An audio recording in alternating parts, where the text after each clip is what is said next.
Okay, ready to get back into some Pyre. It's been quite a while since I've played this. I've been kind of distracted with other things. And after picking up some new games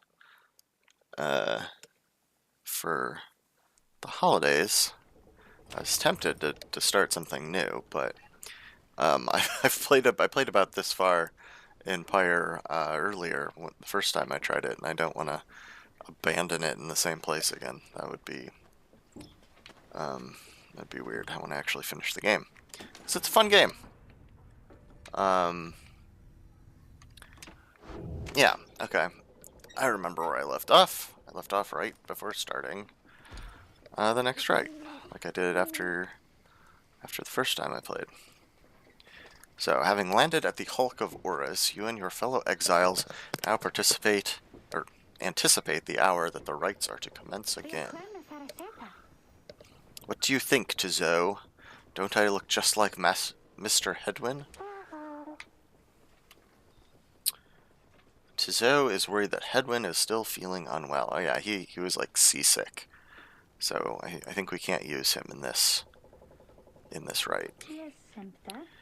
Wait, what's that? A serpentine creature emerges from the water, followed by several others of its kind. You recognize it as a worm of the Sea Dominion. What they are all doing here, you see plain by their ritual raiments. The nearest one somehow loosens its mask. Good sirs and good ladies, so it is you that heed the summons to glorious competition against this knight and his brigade. Well then, let us do battle now without delay. More than our freedom is at stake here, but our very honor, and this knight fully intends to reclaim his. Oh, and lest this knight forget, he is called Sir Gilman. He salutes you on behalf of the Pyre Hearts until the contest. Oh, he is a once proud knight of the Sea Dominion on a self-made quest to regain his honor. And the Pyre Hearts are a group of worm knights who perceive the rites as great battles to be won. I mean, they're kind of battles. Not really, though. He splashes out of view just as the stars above begin to shimmer with strange light.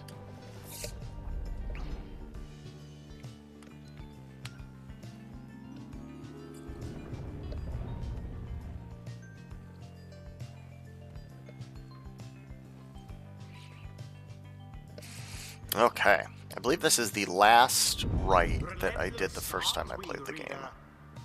Even the vastness of the sea was not enough to thwart your coming here unto the Hulk of Orus. You would be wise not to underestimate your adversaries here, despite their pitiable look. I didn't think they looked pitiable. Of course, referring to the Pyre. I mean, they are like sea serpents, but are but another war to them, and that makes you their mortal enemy.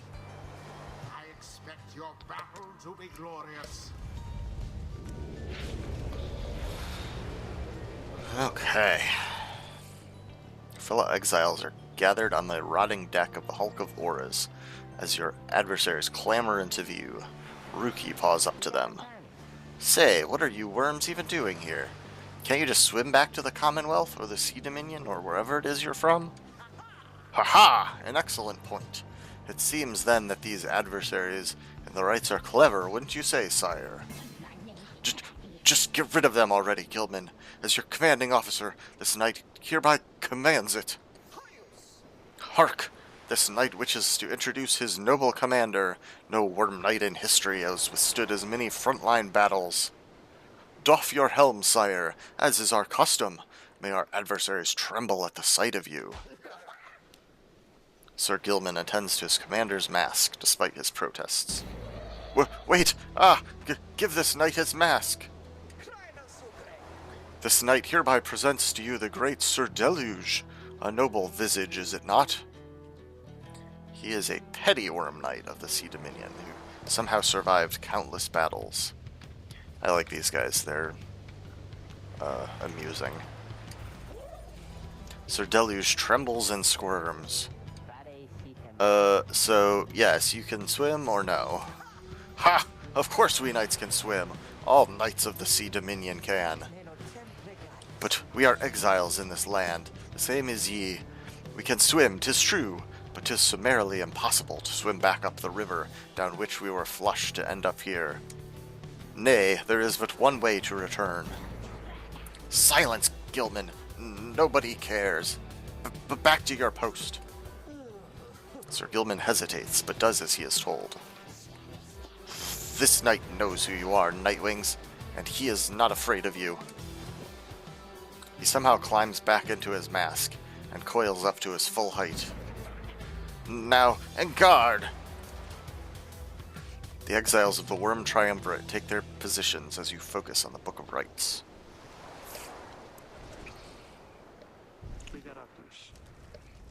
Reader, Hedwyn's illness means he cannot help us here. He shall be counting on us.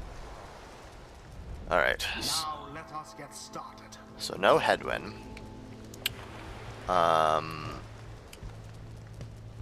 Oh, I haven't used... I have some dust I haven't used. I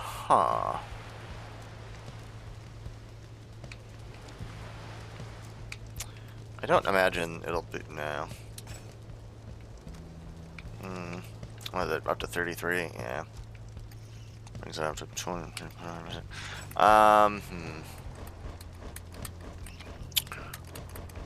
Who hasn't even leveled a second time? This little bugger hasn't. Hedwyn hasn't, but I can't use him. Faye hasn't. Well, look, I'm putting her in. I think.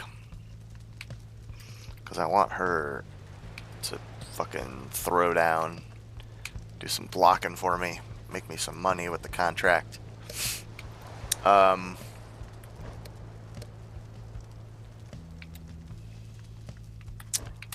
And I think I'll use Faye.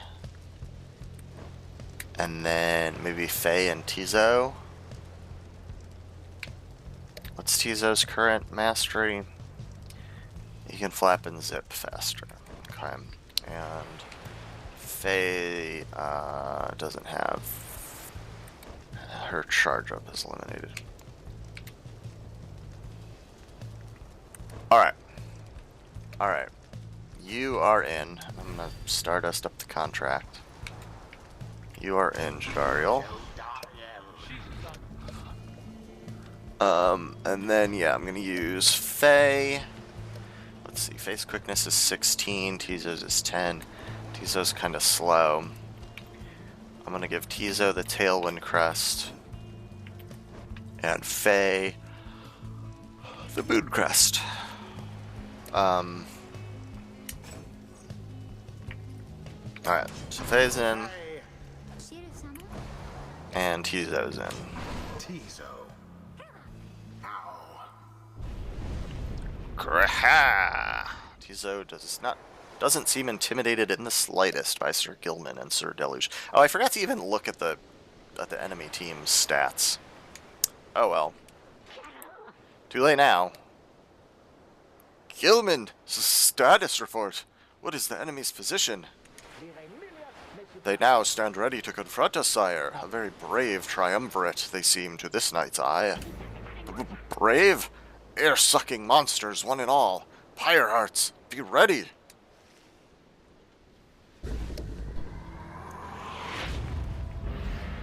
Alright, Jadariel. Well, that was not the correct way to do it.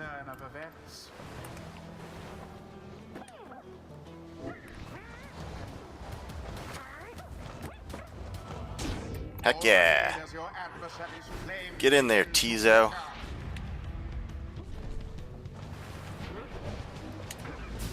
Engulfed within the aura.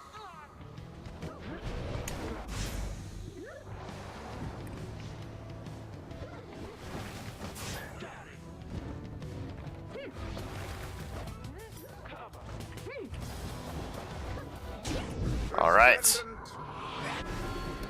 These guys aren't don't seem to be too big of a deal so far. Oh. The deluge is banished.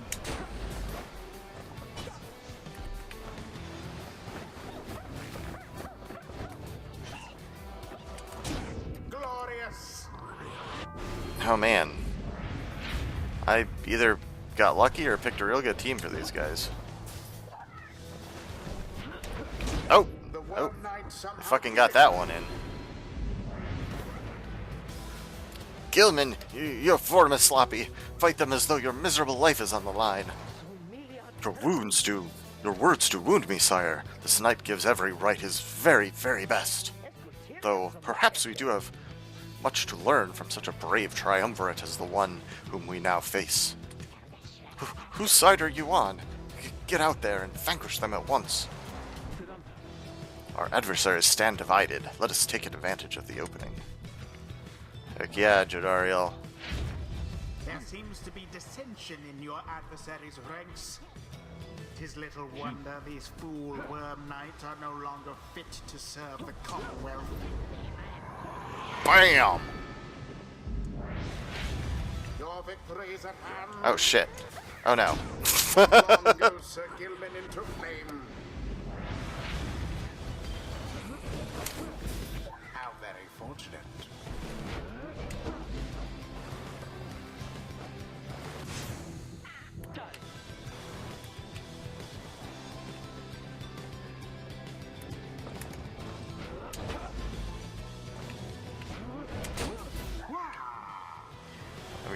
I've gotta get my I've gotta get my bounty contract here.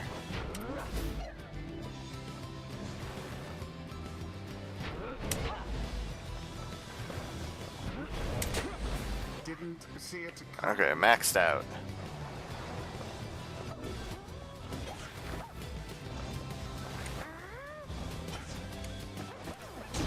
So it is. Alright. Anybody can get this last score. How far?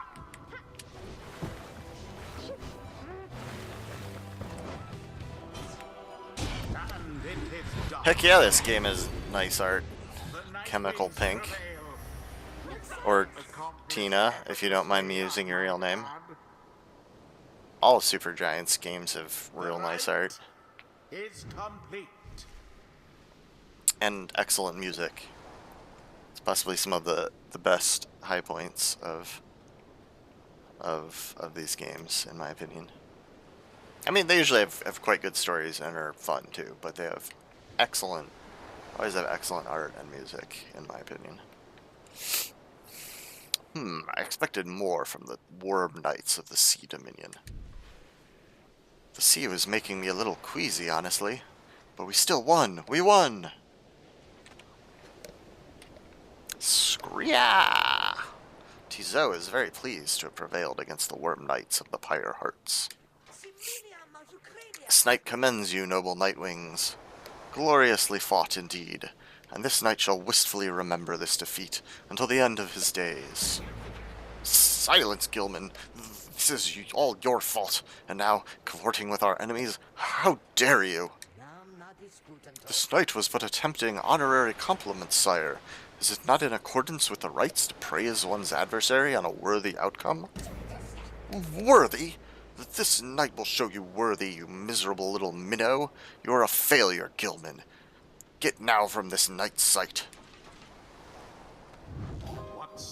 That guy's kind of a jerk. Deluge. The moon-touched girl has greater understanding than it seems. Alright, Faye.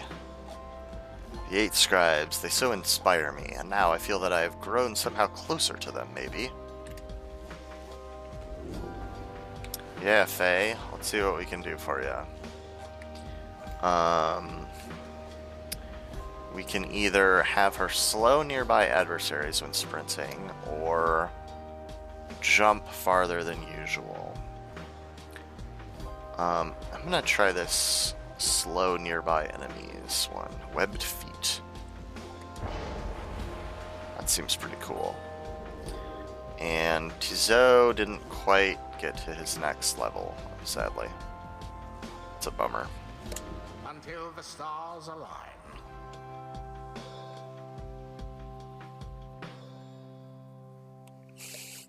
Okay, I think at this point I will be officially into a blind section of the game for me.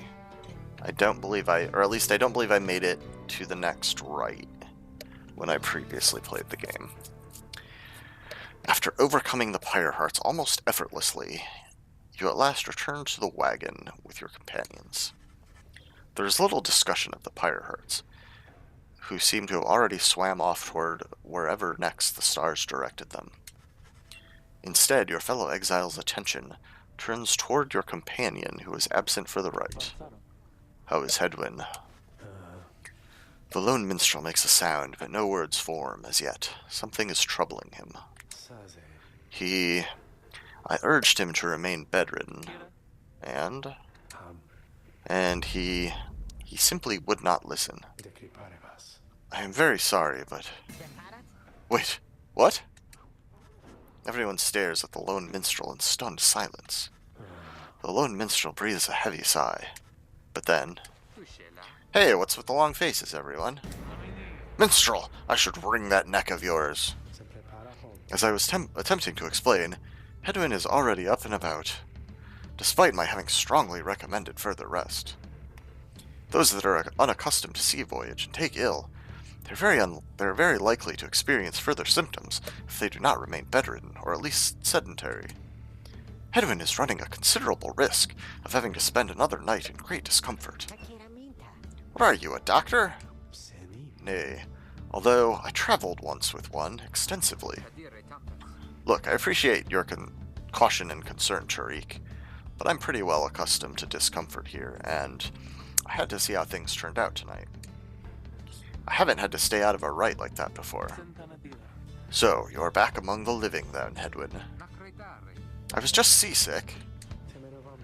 Nevertheless, your full recovery requires rest.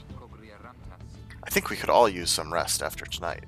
Anyway, thank you everyone for your concern, and I'm sorry that I worried you, or caused you further burden. He turns to you. My friend, what do you say we figure out where to go next? I'm beginning to miss being on solid ground. You follow him outside where the night sky awaits. Hey, I wanted to thank you for conducting the rite back there without me being there. I could rest easy knowing you and the others would get through it. Anyway, I'll leave you to your reading. Can't begin to imagine where we'll be off to next. We're well past anywhere in the downside I've ever been. Even Jody hasn't gone this far.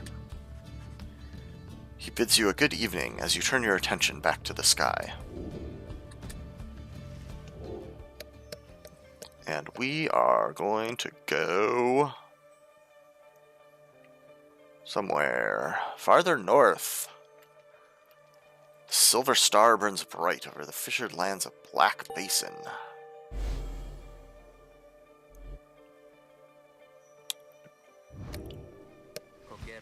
Still further north, then. Not simply north. This shall prove difficult. What's the problem? Our destination is beyond the deathless Tempest. A vessel such as ours has little hope of traversing it intact. The Deathless Tempest is a tempest raging in the Sea of Solace, seemingly for all eternity. A storm that arose after the death of the sea-titaned, unfathomed Plurnus never has entirely subsided. Can't we go around it? Given our confrontation with the Pyre Hearts, our chances back in worm-held waters would be even worse. Come on, people! It'll just be another day in the downside. Go get yourselves some sleep while we still can. Bet you'll feel better in the morning. Your optimism is infectious. Isn't it? You all concur that rest is in order, for the sea journey has been taxing to everyone. Come daybreak, you shall have to find a way to sail past the Deathless Tempest. Alright. Let's see who wants to chat in the wagon. Tizo? Tizo wants to have a little chat. Tizo has been in a rather cheerful mood since being out at sea and seems pleased to see you. Cree. Tizo is grateful at having had the opportunity to catch a fish for old time's sake. Tizo is asking if you want to know why he loves fishing so much. You sense his inquiry is rhetorical in nature, so you anticipate his response. Tizo loves catching fish because he hates them and everything they stand for. He has devoted his life to the eradication of their kind ever since they killed his family. He seems on the verge of tears, though as far as you are aware, imps cannot cry. Then he leers at you, eyes wide, expecting a response. It seems he told you a joke. That was a pretty good joke. Like, fish killed my family? Like, that's pretty good. I'll give him a good laugh. You muster your best belly laugh following Tizo's joke. He stares at you sidelong for a moment. Tizo admits the real reason he loves catching fish is because Falcon Ron pays a lot of soul for them. He snickers back at you and bounces off. Tizo gained +1 hope for the next right. Cool. I don't know if I'm going to use Tizo for the next right, but I guess that's cool. Let's see if Sandra has anything new for us to say or do or say to her. Nope, just a practice right. I don't really care about doing a practice right. So I guess we can move on.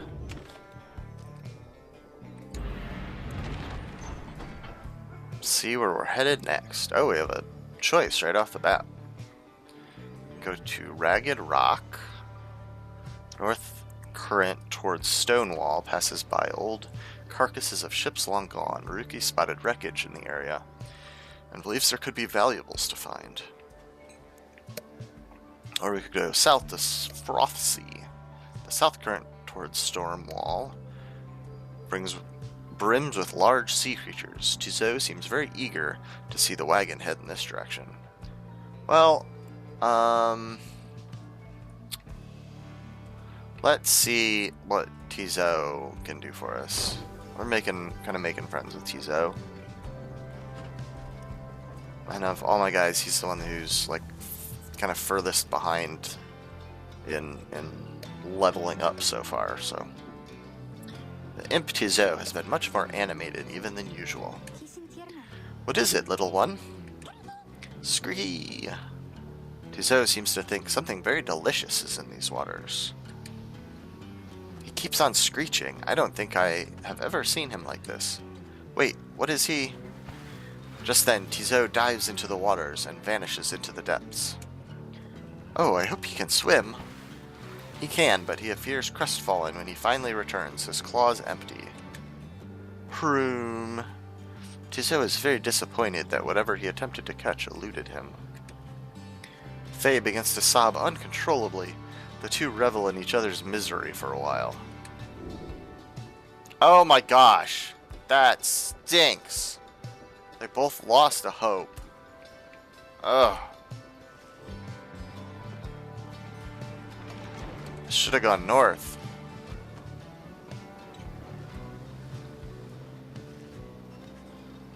You and your companions look upon the deathless tempest.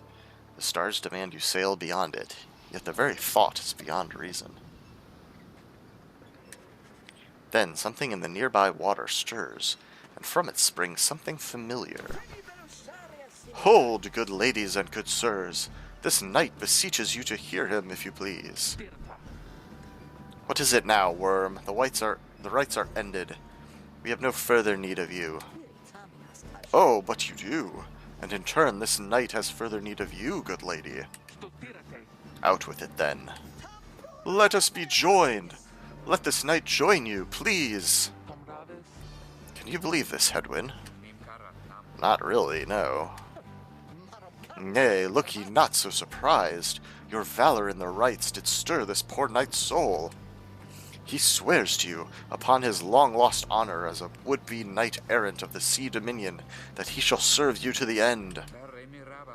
What about your other worm friends back there, the Pyre Hearts? They are base cowards! This knight can no longer abide such spineless characters, having witnessed true glory in our clash upon the hulk of Orus. Never before have we been trounced so thoroughly. What's the new info on the hulk of Orus? Nothing really.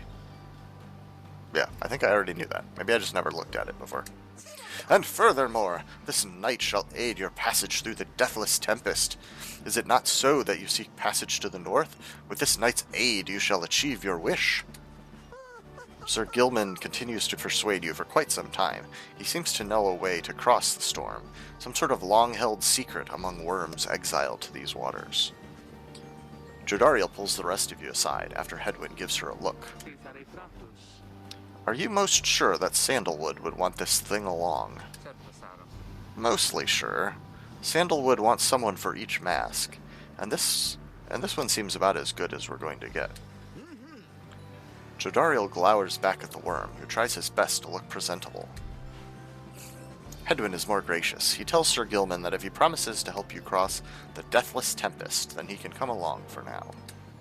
This knight is overjoyed, and he hereby swears to see you pass the storm.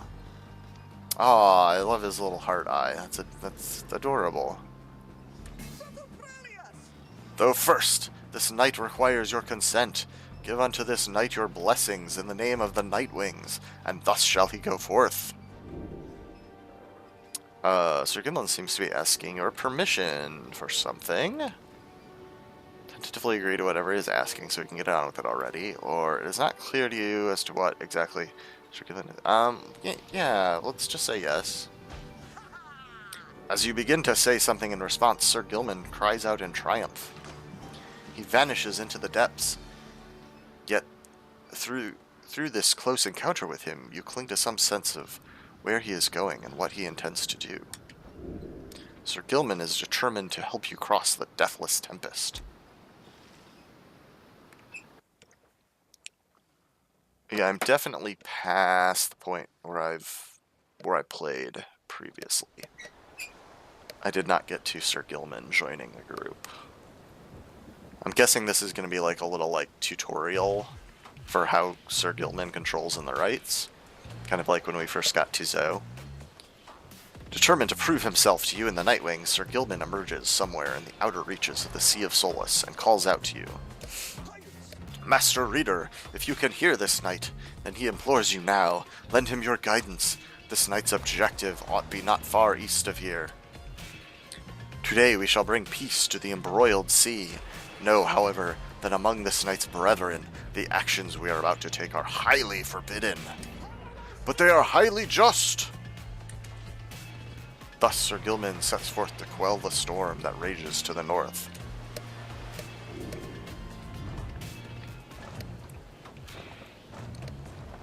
Alright, so... Okay, so this is interesting. He has an aura that trails behind him. I probably would have noticed that with the worms I was fighting in the previous one, but I guess I wasn't paying enough attention.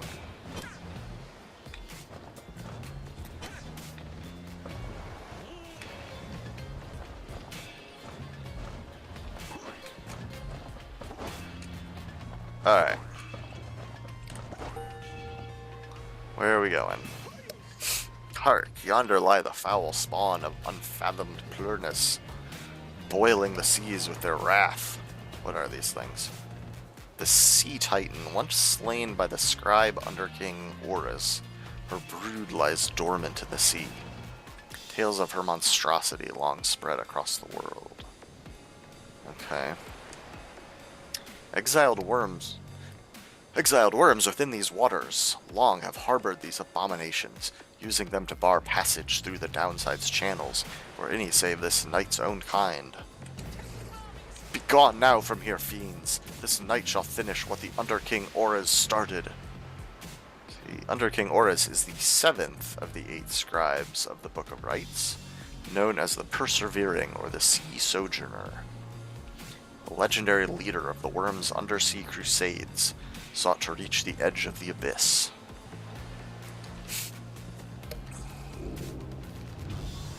Okay.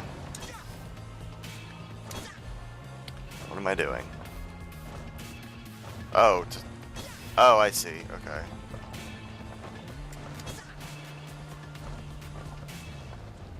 I guess I see. Where are the foul spawn that I'm supposed to be dealing with here? Oh. Oh, I guess they're these.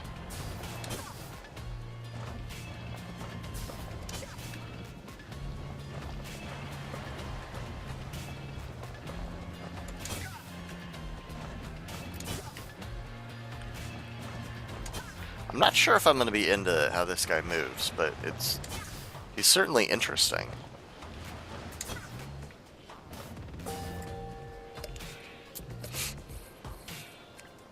It's certainly different.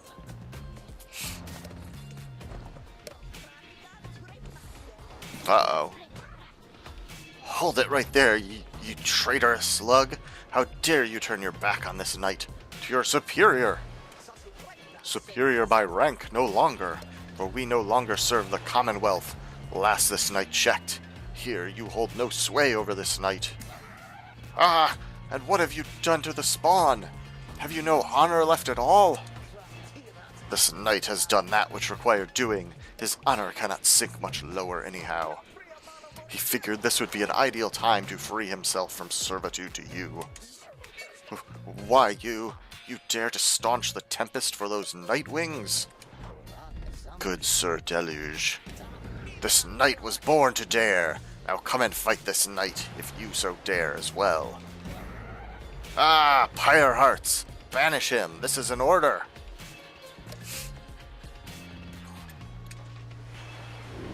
Oh boy. Can I handle them all by myself?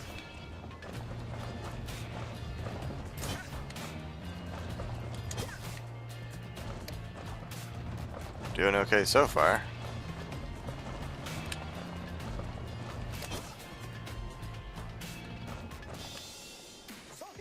What now, Sir Deluge? Shall you not face this knight yourself, and leave the dirty work unto your charges?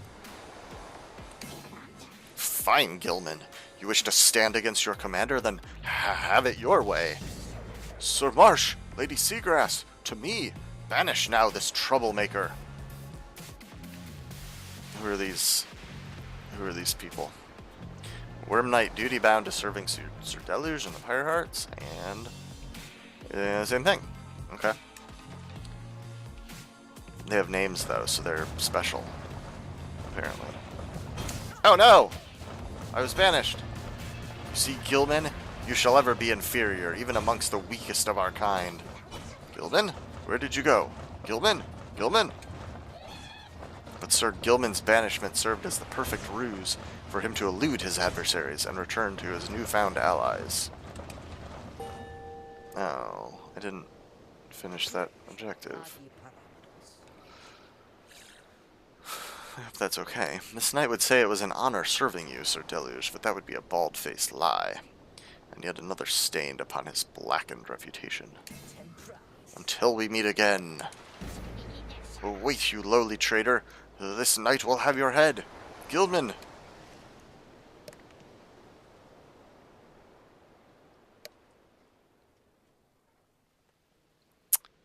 Okay. Interesting character, this guy. As the day wears on, there's still no sign of the Worm Knight. Your companions grow restless, but then... Hail! This knight returns with newfound tales to tell, and new scars to show for them. Sir Gilman is sopping wet and visibly shaken. He struggles to maintain decorum. He is, in short, the very image of a Worm Knight. And more importantly, that little Tempest ought no longer pose a threat for now. Behold! As if on cue, the deathless Tempest begins to simmer and subside.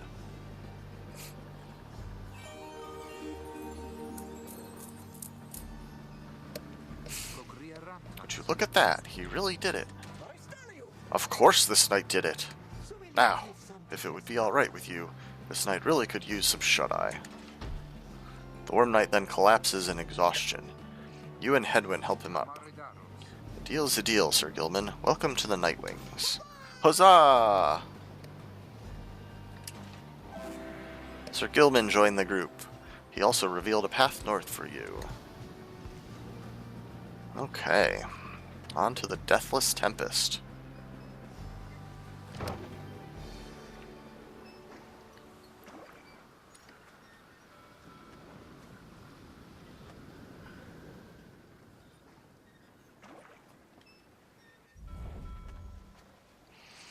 The Deathless Tempest. This place looks kind of spooky. With Sir Gilman's aid, you managed to breach the Tempest. You were true to your word, Worm. I shall give you that. But now what? We are stranded in this cursed storm. A most excellent question, and from one most fair. Call me that once more, and I shall tie you in a knot. Ah, and from one most spirited as well. This knight was wise to side with ye. Just, where do we turn from here? Answer the question now. Sir Gilman does no such thing, although eventually he does make note of a specific current that should lead you to the lands beyond. If I may, I can corroborate Sir Gilman's account. We are close to making landfall. Then let me be the first to say, let's go. You are on the verge of sailing across the Sea of Solace. Tariq. Aye, Ruki, what is it? That lute you're always carrying around, you know how to play that thing, don't you? Why, I suppose I do. Good, 'cause I was thinking it's a little gloomy here, and we could use a little tune to lighten up the mood, know what I mean? Aye, then let me see what I can do.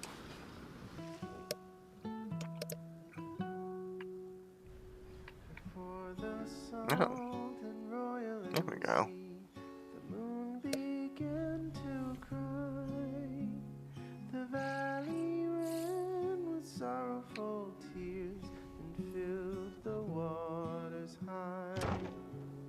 The misty morning over the brine belies a leaden sky. The stars all hide away from the chill until the evening rise. Oh,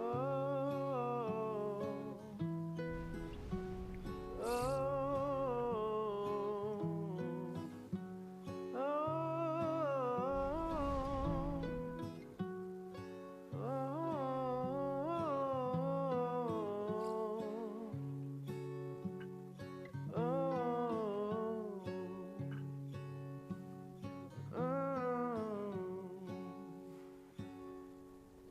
place where Pyre scuttled her foe, the doomed ship still resides. The Titan met her end on its prow, forsaken by the tides. In death she leaves her stain on the I'm not sure I agree that this song is like brightening the mood exactly, but it's a pretty good song.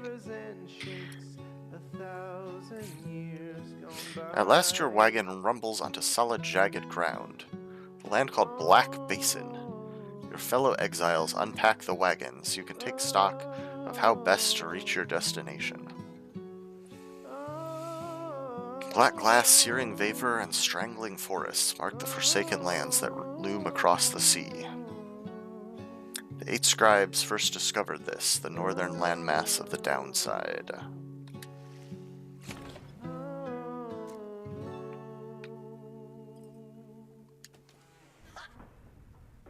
Alright. Well, let's have a chat with our new friend, Sir Gilman. You approach Sir Gilman, who must have just finished practicing his fencing maneuvers. He regards you with his single eye. Hail, Master Reader! This knight is determined to train harder, having joined the famous Nightwings. He shall ensure that this triumvirate continues to live up to its most feared reputation. This is such an honor, and this knight has a great deal of honor to regain. Having fled the Pyre hearts, this knight fully expects now to conduct the rites in a most honorable fashion, to the fullest letter of the law described within the books. Some triumvirates this night has met, and perchance mentioned by name, they are inclined to bend the rules a bit, sometimes a lot, and to prevail by any means they can. But this is wrong! The exile who refuses to obey the rules as they were written by the Under King Orys and his 7 friends deserves neither his honor nor his freedom. Thusly does this knight have confidence the master reader shall resist any temptations to conduct the rites in any underhanded fashion.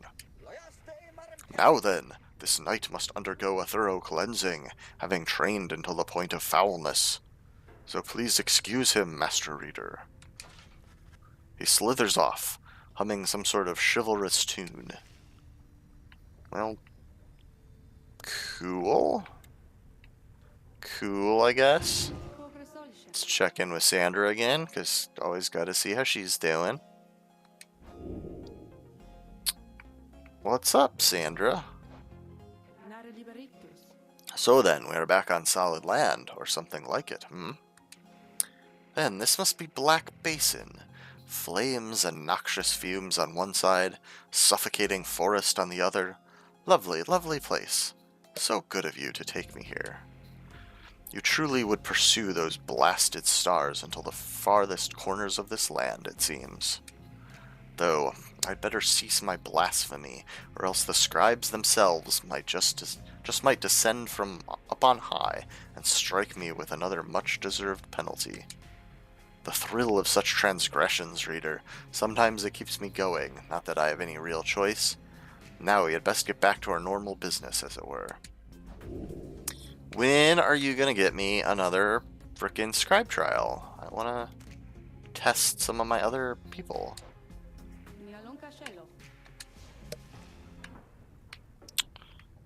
Can I actually check out Gilman on here already? Okay, I can. Cool. Oh, and it even starts with at least a few points.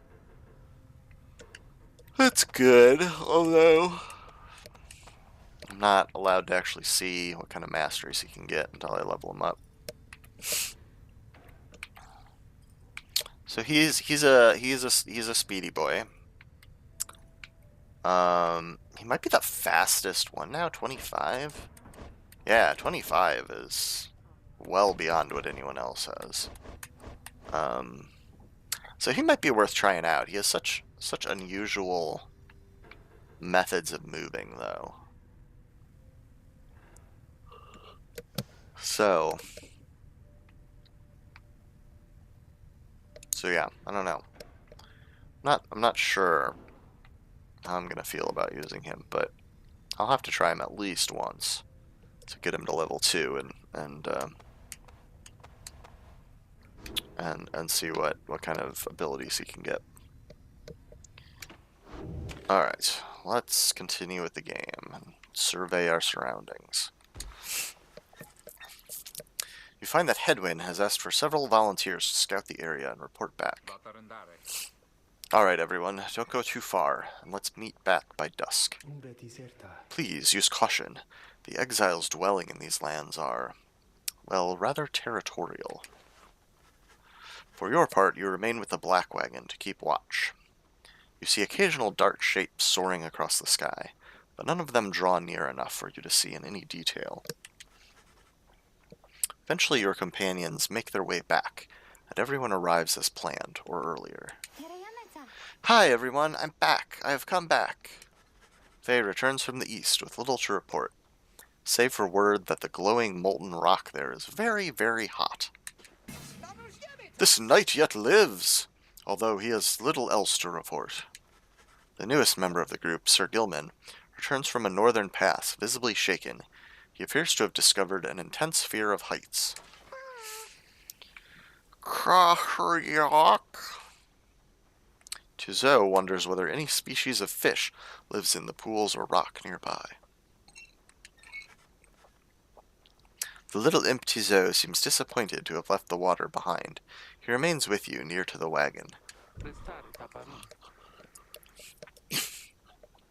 There is a western pass that seems traversable.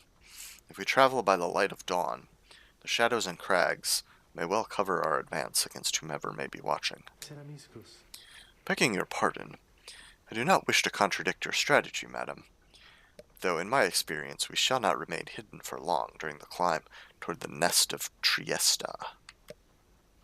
According to the stars, the next rite shall soon commence here. The exiled harp matriarch lived in solitude among these very cliffs.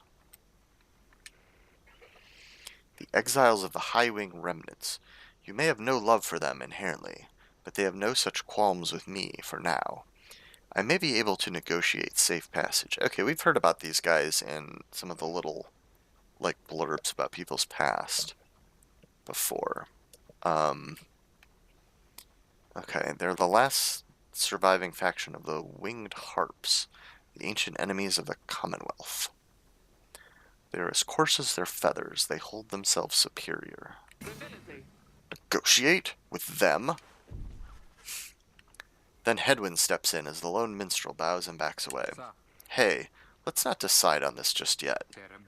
We're not going anywhere right now. That much we can agree on. We'll decide how best to go ahead and come morning.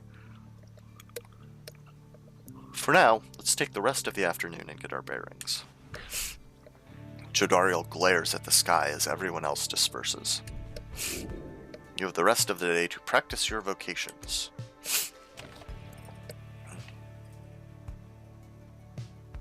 I don't know what I want to do. Can I, like... Okay. I was gonna say, can I look at stuff? How much money do I have? 205.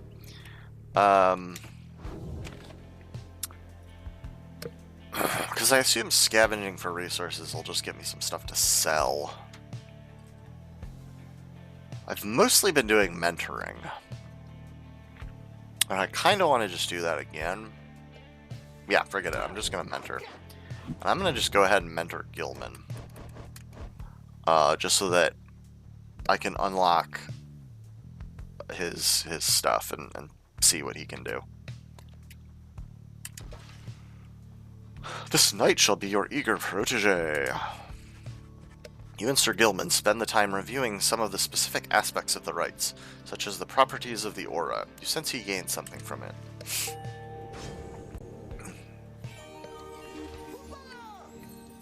Huzzah! Great wisdom clouds over this knight's entire consciousness. Alright. What can our worm friend do? He can learn the depths of the sea sojourner. Right. Rites mastery is enhancing a worm's carefree and unpredictable nature. Or the tactics of the Underking. Rites mastery is enhancing a worm's maneuvers inspired by their traditional undersea warfare. So let's see. On this side, if Sir Gilman and all his allies are banished, he shall instantly return. That's not bad. I always feel like a real frickin' dingus when I let everybody get knocked out, but it does happen sometimes. And then it's always real rough waiting for somebody to come back. So that would be an issue if that happens. And then higher up there, we can get once per round when saluting his adversaries. Sir Gilman freezes all exiles for 3 seconds. All exiles. So including him and the people in your team. I guess it grabs you a couple seconds to think about what to do. I don't know. Heroic Standal. Sir Gilman's allies are banished. He moves faster than usual and temporarily has unlimited stamina. That's kind of cool. Cease chance. For 10 seconds after banishing an adversary, he deals an additional 10 damage to the adversary's pyre. I'm not super feeling that tree. Let's see what he can do over here. Avenging Aid. After Sir Gilman banishes an adversary, one of his banished allies shall instantly return. That I'm more into, I think. Like, this guy I don't think is going to be a super great defender anyway, so... I mean, better to have somebody than nobody on the board, right? But... Alright, what else can we do? After using his slash, Sir Gilman can use it again to instantly return to his previous position. That's cool, because you go backwards when you slash, essentially. So being able to hit that and go back to where you started would be pretty cool. This one is Sir Gilman's slash banishes adversaries in a wider area of effect.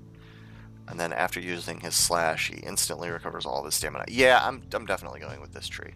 So we're going to go with the Tactics of the Underking.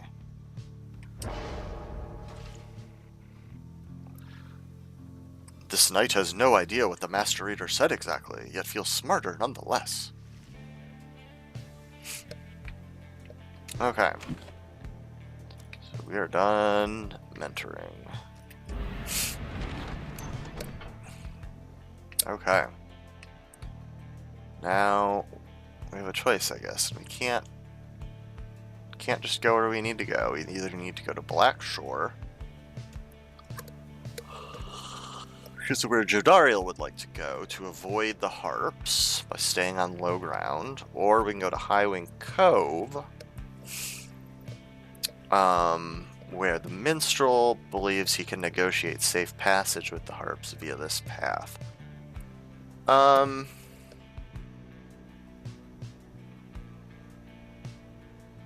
don't know. I'm tempted to do this one just because I'm curious about the harps, but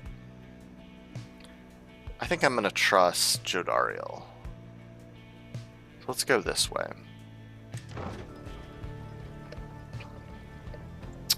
Me and Jodariel are pretty tight. I'm gonna take her advice on this one.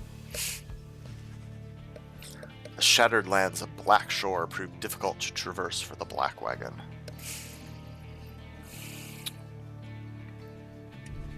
Jodariel searches for a path forward, to little avail.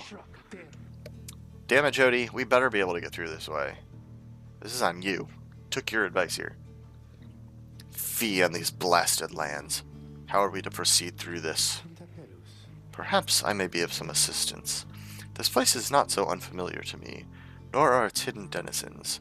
Please remain with the others until I return, madam. I shall not be long. The minstrel disappears into the cliffs before Jodariel can protest. In the meantime, you and she continue to keep watch, sensing unseen eyes. The last time that one disappeared on us, we searched for him for days. But this time he soon returns. I have secured safe passage through the nest of Trieste. We may proceed. Secured safe passage with whom exactly? So he ended up having to negotiate with them anyway. So I should have just gone that way to begin with. Well, dang it. Just then a winged woman dives down from the sky. She looks Jodariel up and down, and then she soars away without a word. The lone minstrel says nothing more either. Jodariel's scowl deepens. For centuries, the Commonwealth withstood the High-Wing remnants' treacherous assaults, thanks to soldiers such as she. Oh no! I'm sorry, Jody.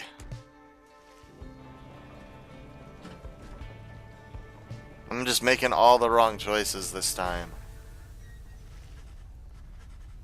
At last you arrive at the nest of Trieste, where the next rite is soon to commence. You cannot shake the feeling that unseen eyes watched your wagon's ascent and remain watching now.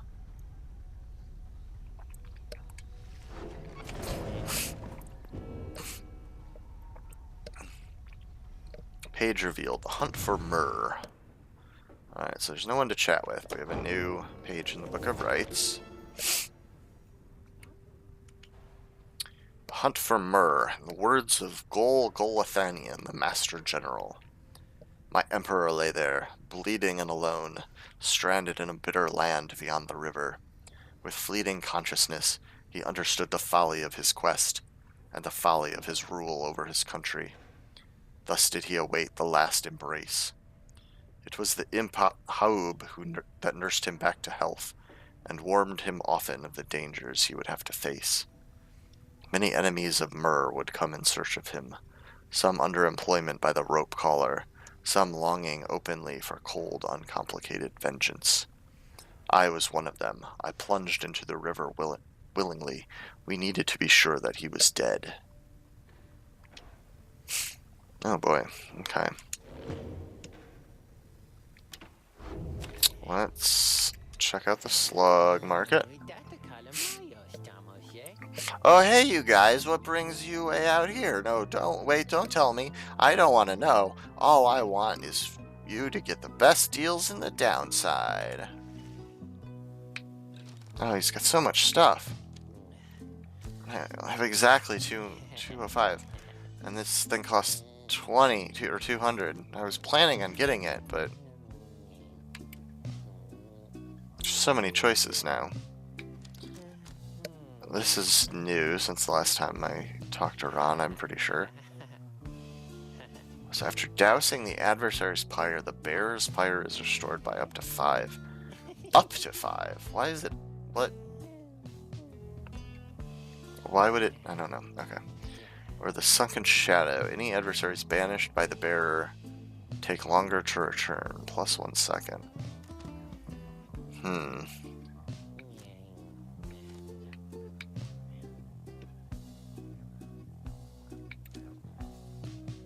Well,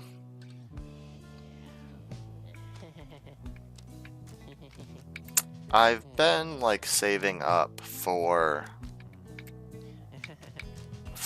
the lunar glass for a while, so I'm gonna go ahead and get it.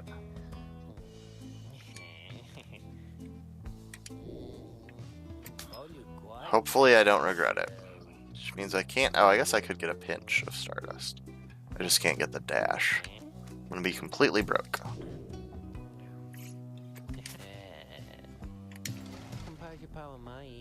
Come see us again, guys. Alright, let's commence with the right. I'm sure it's gonna be against some of these harps. You and your fellow exiles gather on the blasted lands called the Nest of Triesta, expecting the imminent commencement of the rites. You see no sign of any adversaries, but then you hear a whooshing sound above. This, then, is what passes for the Nightwings now? Such a rabble, not even dressed for the occasion yet. It seems the scribes have little pride in their tradition. Hold your tongue, little bird. We have not come for talk. No, you have come on behalf of your commonwealth. Mark well my words, you horned filth. When at last we free ourselves, your home shall burn. With that, the harp swoops off as Jodariel glowers after her. I gotta say, I think these people are kind of cool so far. And I dig their music. I mean, Jodariel's awesome, and so I feel like I kind of have to hate them, but she seems pretty, this harp lady seems pretty badass. It is only then that you realize another harp has come. She is quite serious, I assure you. I can help you sort her out. It's in our mutual interest. Oh, intrigue. You know naught of my interest. Let's give this another shot. Hi, my name's Pamitha Thane. She appears to be one of the winged harps of the High Wing remnants, now bound in exile. Is she gonna join my team too? The surly one back there, that was my blood sister. No need to judge her harshly, though. We've only met just now, though I must say, something about you reminds me of her. How dare you implicate that I have anything in common with your ilk? Just then, Hedwyn shows up to intervene. He whispers something to Jodariel. No, Hedwyn, you cannot be serious. Jody, I'm asking you to trust me on this one. Am I perhaps interrupting something? Say, by the way, or by the by, however did you make it all this way across the sea? Didn't see you fly in. Trust is something I'm loath to give away, Hedwyn. But you have set our course thus far, and I have followed, so do as you must. But Sandalwood had better have an explanation for all this. Jodariel storms off as Hedwyn turns to you. What's your take on this one, my friend? Our informant wants someone for each mask. I hadn't expected we'd run into a harp, yet here she is. What are you getting from her? You turn your attention to Pamitha, who has been watching with bemused interest. Ah, reader, are you? Pleasure to make your acquaintance, darling. Well, here I am. Gaze intently all you like, and tell your comrade there the truth of it, why don't you? You sense that she is conflicted about something, though you do not know what. You also sense, however, that her motives here and now are earnest. Hedwyn wants to know your initial impression of Pamitha.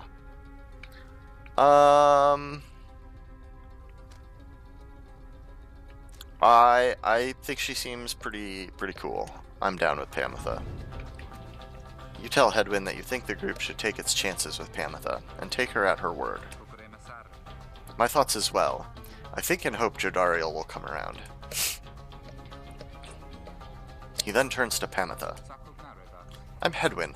We'll accept your offer on 2 conditions, if you'll hear me out. Conditions? Why sure, I love a good condition or two. First, after we're finished here tonight, you come along and make sure that your blood sister and her friends don't give us any trouble when we're headed out. Second, you'll have to find a way to get along with Jodariel, whom you met earlier. Brilliant! I had no plans to stick around here anyway. As for your demon friend, no doubt we'll get on famously. Now, I don't suppose you have an extra set of raiments I could use, because I think the rite is getting started. You look up and see that she is right. Pamitha Thane joined you. She has a score to settle. Man, I'm surprised this game gives you 2 new characters, like, in between a set of rites. But, cool. Great.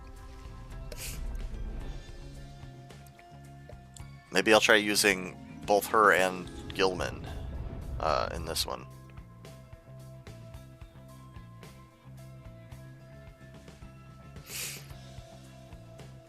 Yeah, thank you, loading screen. I've noticed that the different races have different abilities. For sure the stars would have eluded you by now. Yet here you are, somehow, upon the nest of Trieste. And you've swelled the ranks of your triumvirate not merely with another, but with 2. One from the Pyre heart, no less, and one who seeks the favor of the adversaries whom you'll imminently face. They are the essence, winged terrors, as you soon shall see. Can your longing for freedom match their hatred for the vibrant country that was once your home? From a distance, you observe as Pamitha, now clad in Nightwing's raiments, heads toward your adversaries in the rites. You, what sort of heathen harp, would dare take wing against us? Your new companion then loosens the bindings on her mask. Hello there, Tamitha. Tamitha and Pamitha, huh? Pamitha's blood sister stares back at her a while before responding. What in the saint's name are you doing here with them? Saint Trieste Tithys, 5th of the 8 scribes of the Book of Rites, known as the Disciplined or the Blessed Born. The eldest of the Harp matriarchs, she anointed the Book of Rites and gave its words their power. Doubtless come to dig your talons in my back again. No, sister. I've come to have a word with you. Save it. I cannot help but share your poisoned blood, but I shan't ever count you as my sister. You expect me to believe that you came all this way for talk? You waste your time, as ever. What's life, if not a waste of time, dear sister? Give me a chance, why don't you?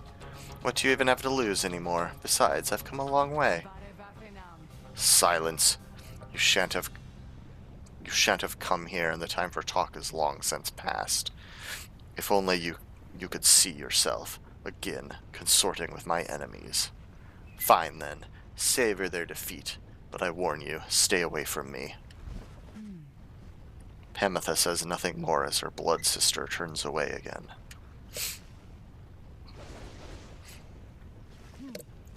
Pamitha gets your attention. Listen to me, reader darling. The rest of you are ill-equipped to navigate this place. Let me conduct this rite on your behalf, and my wings shall bring you victory. What, like, all by yourself? Dear lady, your words ring true. This knight is flattered that you have not eaten him, as is the tendency among your kind. This knight hereby volunteers his post in the triumvirate for thee. Sir Gilman refuses to participate in the rites this night so that Pamitha can face her sister. What? So one of my two newest guys I can't pick to use? That seems kind of bogus, but whatever. You observe the treacherous terrain. Pamitha should be better suited to the rites here than the rest of you. But seriously, she can't... Who shall conduct the rite? She can't do it herself. Or can she? And I guess maybe she can.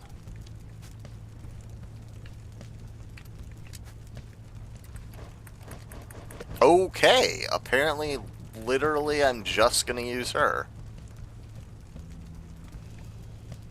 Alrighty. Might as well boost that up a little bit then. Alright, Pamitha, do I know anything about what you can do right now? I'm sure the game will teach me, but... Tackle. Hurtles forward, engulfed in aura, immune to adversaries' auras. Fly. Takes flight, evading adversaries and obstacles. Hold to fly longer. Dash. Dashes forward, shoving aside adversaries in the way. Okay. Alright, I'll give this a shot. Why, I thought you'd never ask there, darling. I accept. If the little bird is going to conduct the rites for us, then I shall not. Oh, okay. It's not that I'm only going to use her, I just had to pick her first. I guess that was their way of ensuring that she would be chosen. And I can't pick him, and I can't pick her. Oh, Jodariel. Alright, well...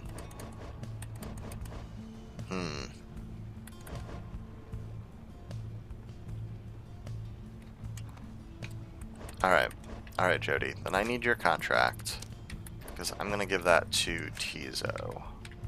I'm gonna have Tizo blow some shit up for me.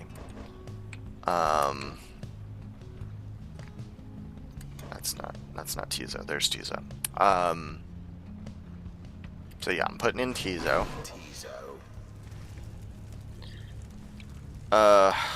He promises to do his best. Yeah, you better. You better, buddy.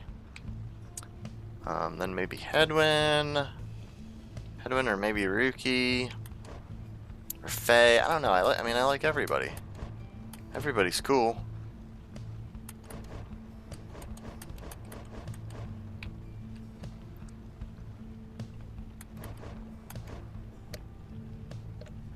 How about Hedwyn?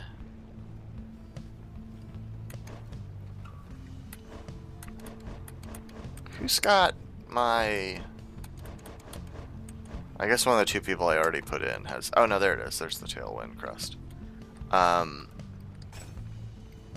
Let's put in Hedwyn, I think, with the Tailwind crest.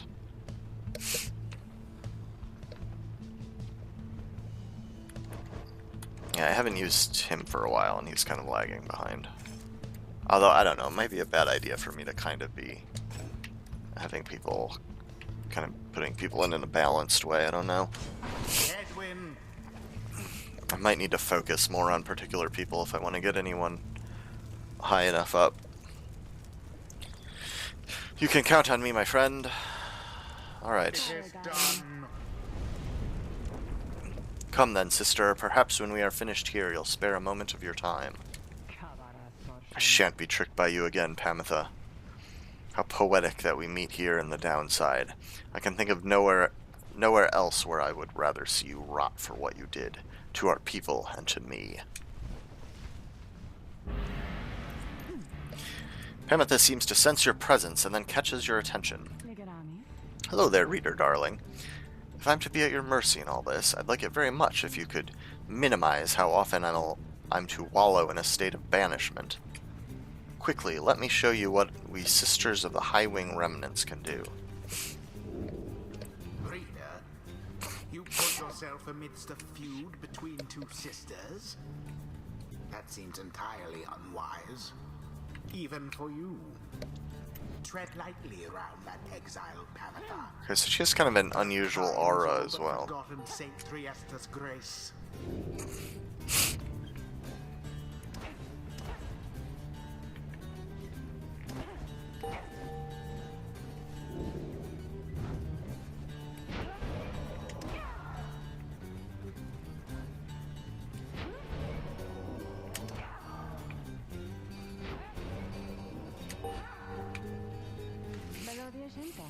See, darling, we harps were not so bad.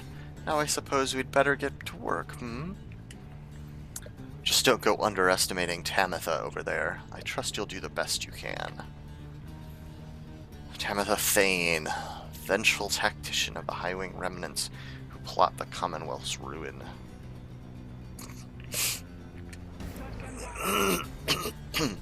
To the skies, sisters! Talon formation!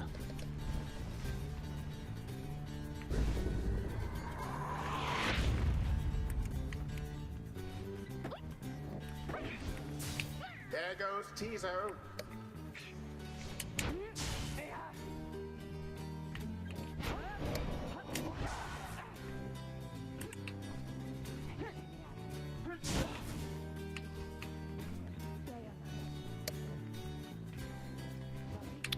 What? Tamitha banished. Okay.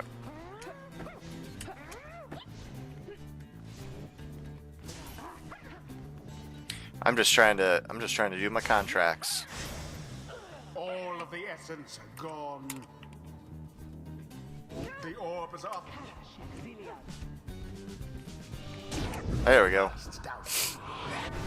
Send her in for a score.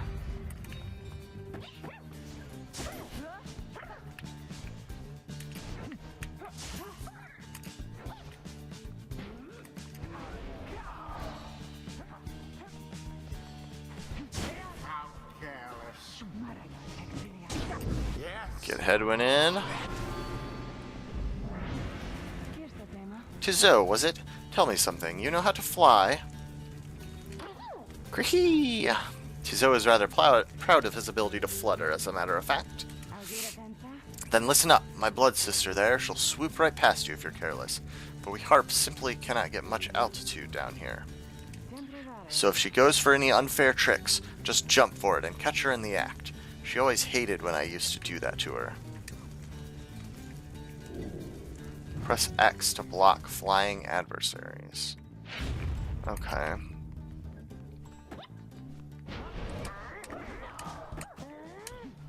Oh dear. Oh no! Your flames grow weak.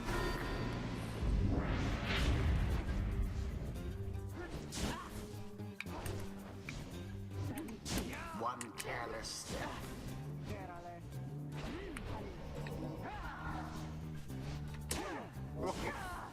Oh hey, I did it.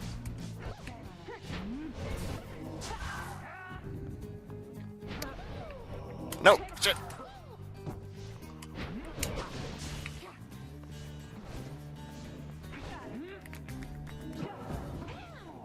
Now go.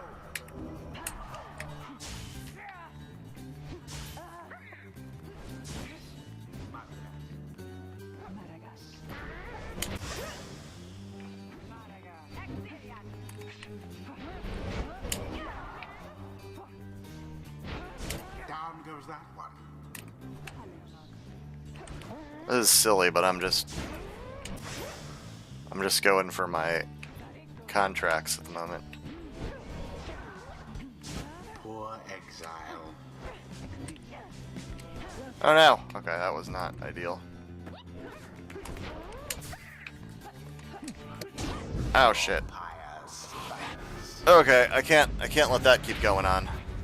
Pyre on each side burns just as true.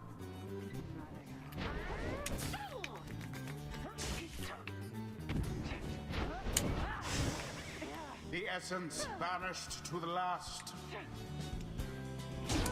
With grace. Alright. Okay, good, good, good. Gotta keep ahead of things. Queen's edge closer to victory.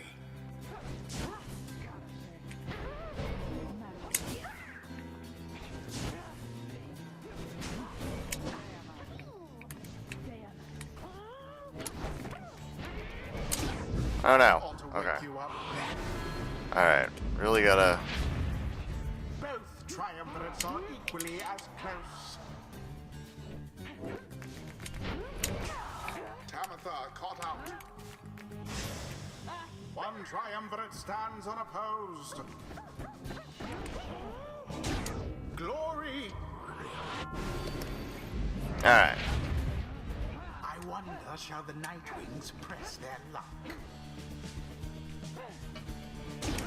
Bask in the purifying flame. Alright. I think we've got this under control now. Damn you, Pamitha. You are no true Thane. To think you have the gall to call me sister, still, after everything you wrought upon us. Hate to break it to you, Tamitha, but I don't think my actions, however much they hurt you, had any effect on our familial status. Look, I know I wronged you. That's why I'm here. You don't know my side of the story. Your side of the story. If I wanted to hear more lies and deceptions, I ought to have asked the Commonwealth to stay my sentence for a while.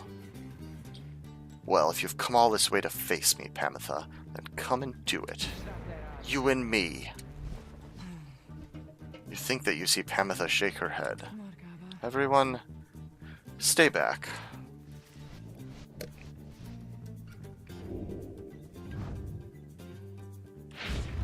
What is it those two think they're doing? The rights are not the place to Oh settle no. petty scores. Who?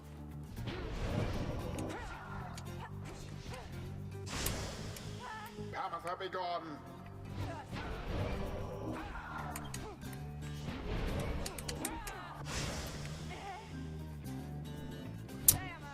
I'm trying to get that last block. There we go.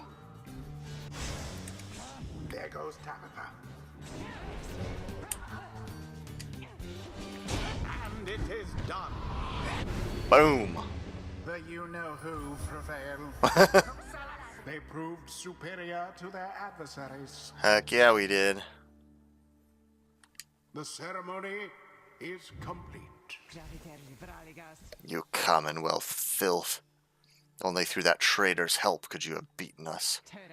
You postpone the coming of our liberty, but we are ever patient, and our sisters on the other side shall have their day, with or without my aid.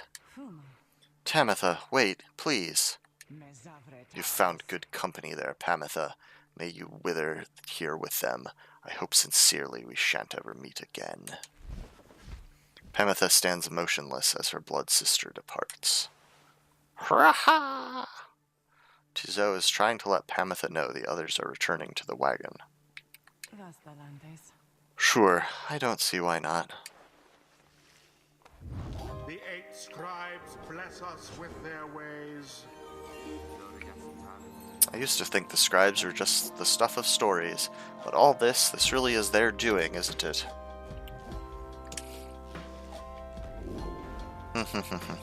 Okay, well, we started down this tree, so we're going to continue doing that. So, let's see. Do I want... Let's see, while bearing the orb, Hedwyn and his allies move with and past the orb more quickly. That's cool. Or Hedwyn and his allies may instantly return banished allies by moving to where they fell. I'm going to go with just letting them move more quickly, I think.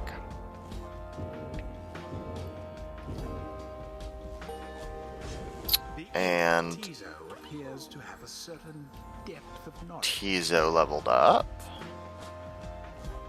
He had a flash of inspiration about his role in the Rites and as part of the Nightwings.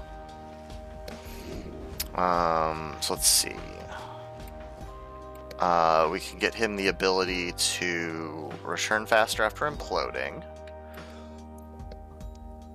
or banish adversaries in a wider area when he implodes.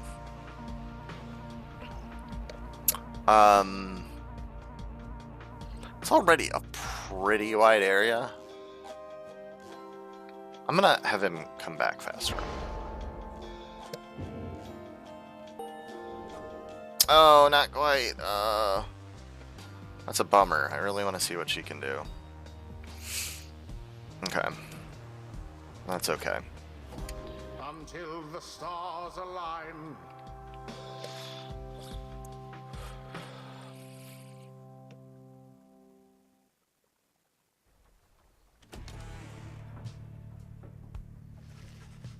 After defeating the Essence rather soundly, you and the others return to your wagon to consider your next move, and how best to integrate Pamitha into the group. Don't worry, I won't be staying any longer than it takes. I like my air fresh so I can sleep up on the roof. I trust the Rites will cause my path and Tamitha's to cross again before long. You're welcome with us for now, Pamitha. Trust is what got us here, isn't that right, Ruki? But Ruki does not seem to hear the question. He has been rather quiet since first encountering your new guest. Pamitha shoots him one of her smiles. He stammers something about having to check the wagon wheels again. Oh, does he have a crush on her? Or something else? Something else going on. Maybe they have past history we don't know about. He runs off. During this discussion, the minstrel pulls you aside. Reader, I ask a moment of your time outside. There's somewhere I may ask to go here in Black Basin, Reader. By your leave, of course, and provided that the stars allow it. Would you look upon them for us, please? Okay, let's see where we're going next. Lu, the Vernal Star. The Vernal Star burns bright over the densest woods of the Black Basin.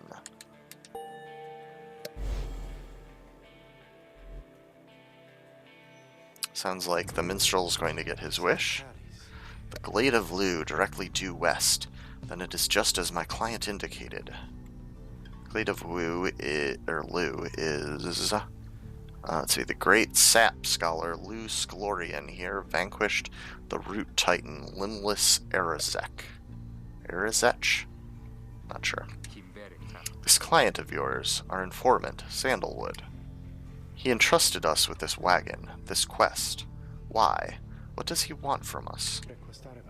You may ask him yourself. He awaits us somewhere in Wakingwood, due west. That wasn't flashing, but I don't remember hearing about Wakingwood before. Labyrinth Forest in western half of Black Basin. Okay. How do we find him? He shall find us. It seems you are soon to finally meet Sandalwood. At dawn you shall have to cross a single narrow path leading west, where he supposedly awaits. Alright.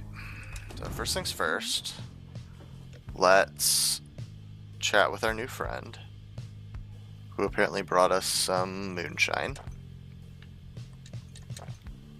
Oh, I'm getting drunk.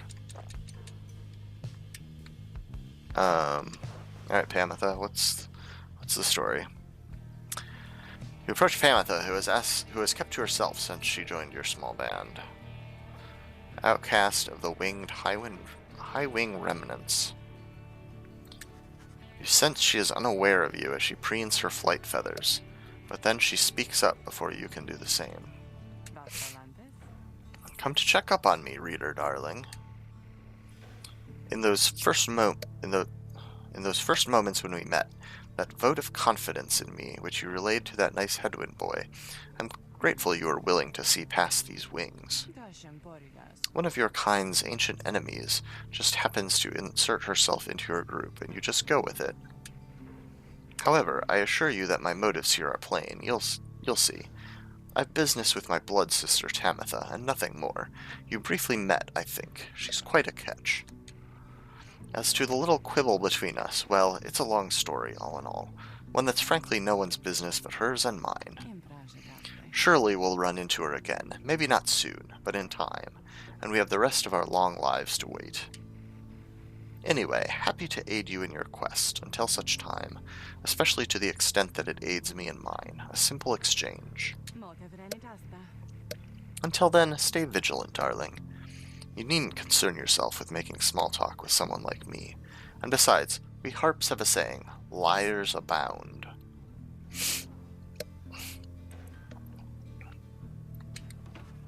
She swoops away before you can respond. Alright, as always, I'm going to keep checking in with Sandra. Ah, nothing new here. Dang it, Sandra. Let me do another scribe trial. Alright, I guess we can carry on.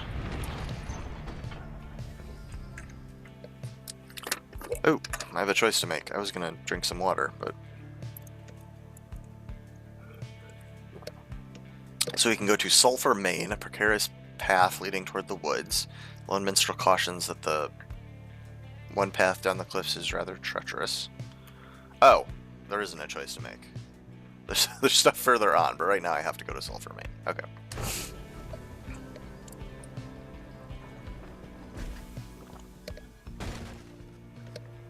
The wagon has hit a snag, descending the Black Crags. Its wheel is stuck. Jodariel is not pleased. First that blasted little bird, now this. Though you lack Jodariel's raw strength, you join in as she attempts to dislodge the wagon. At last, with a roar and a heave, she forces the wagon back onto solid ground. May this sandalwood be worth all of the hassle. Thank you, Jody. I'm guessing Sandalwood doesn't like to be kept waiting. He is very patient, on the contrary. Not I. Let us move on. Soon the wagon is prepared to press onward, down the jagged slopes toward Wakingwood. Your companions who explored ahead advise on which of the forked paths is best.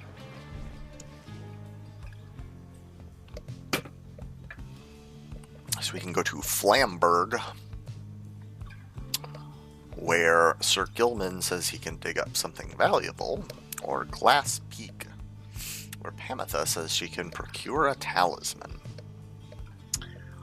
Well, talismans are fun. Let's go there.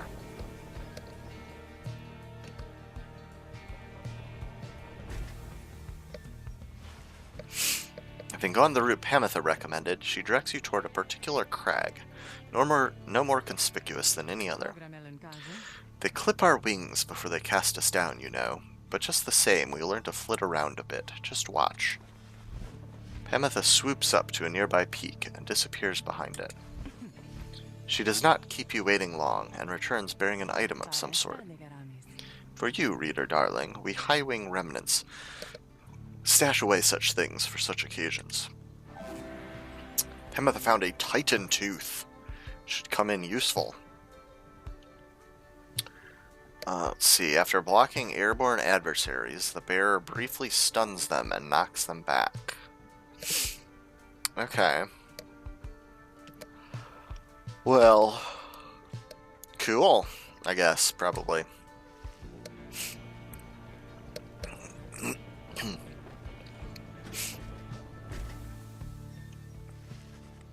Having passed beyond the Black Crags, your wagon arrives at the edge of Wakingwood.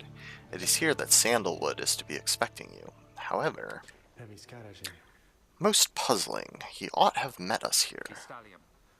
You said he would find us himself. Aye, he was to find us at the edge of these woods. Be supposed to keep waiting for him? He would desire for the stars to be your guide, as always. The rights beckon, and the rights take precedence above all else. Surely he shall find us, yet. Then, let's keep moving. How do we get through these woods? The lone minstrel notes two possible paths forward from this point, though cautions that the woods are difficult to navigate, and Sandalwood would have known the most expedient path. Okay. So we can go to Needlefield. Small clearing east of the Glade of Woo. Why do I keep saying Woo? Glade of Lou. The lone minstrel says his client Sandalwood studied the rites here. Or Greymoor. Contains the grandest trees in all of Waking Wood. The lone minstrel says Sandalwood resided here.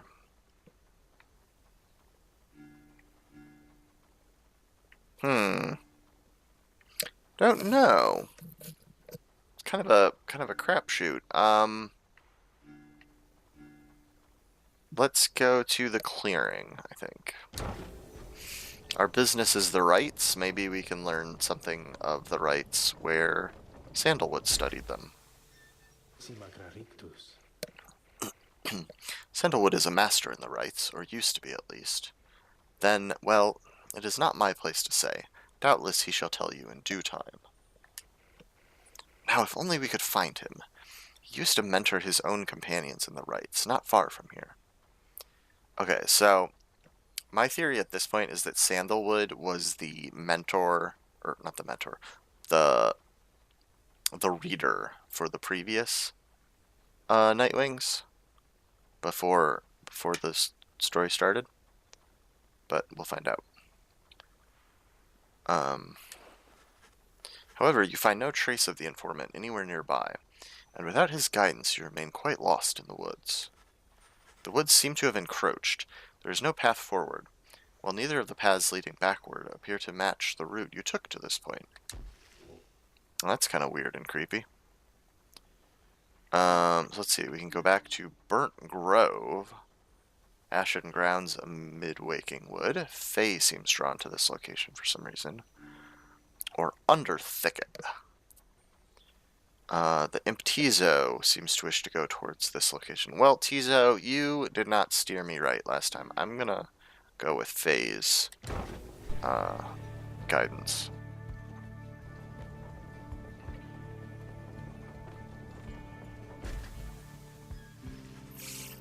The woods are so disorienting at this point that you decide to break for camp and survey the surroundings for any clues. Perhaps later there shall be time to pursue your vocations.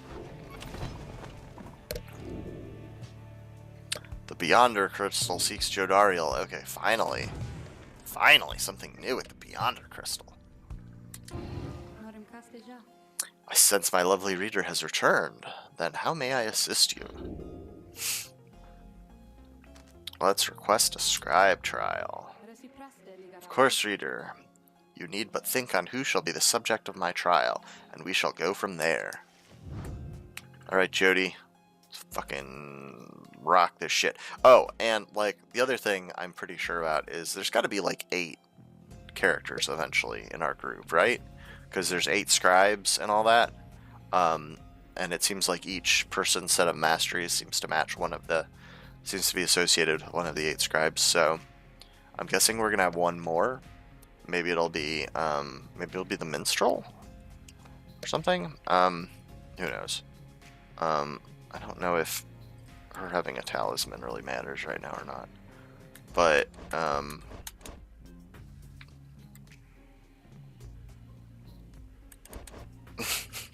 in the event that it does, let's give her this contract. Let's see if we can make some money in this. You asked Sandra to administer one of her special trials for Jodariel. That surly demon, is it?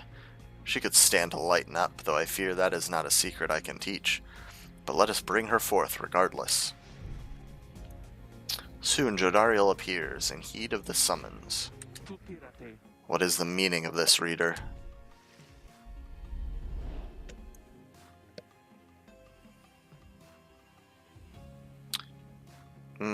Yeah, I know how Jody works.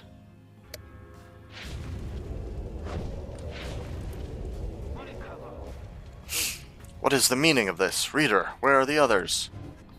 The apparition Sandra appears and loosens her mask. Welcome to my humble home, demon. You are good at taking orders, no? State your purpose quickly, Wraith. My purpose is to put you to the test. You may be fearsome to behold, but you are old and slow. Your weaknesses perhaps outweigh your strengths, though I sorely wish to see you and your lovely reader prove me wrong. Old, she says. Very well then, reader. Let us show her whether she is right.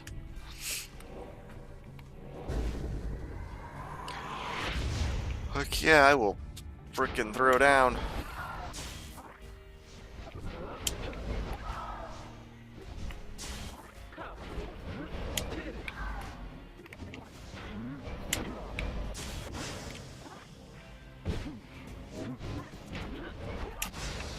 Oh no. I'm down. That's not ideal. This is probably gonna be not a thing I super want to do, to be quite honest.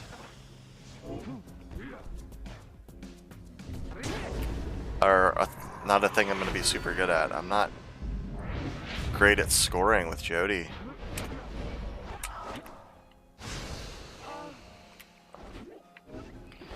And she comes back so slowly. I'm really gonna have to be careful not to let her get vanished. Her hope is so low. Oh my god, yeah, this is bad.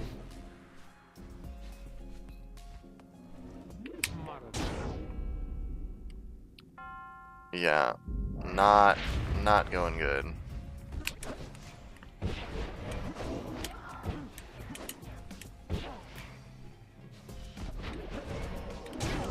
There we go, though. Only need to make it one more time. Oh, that's not gonna fucking do it, though. Yeah, like, why are you throwing? Why? I don't understand why they're throwing from a foot away.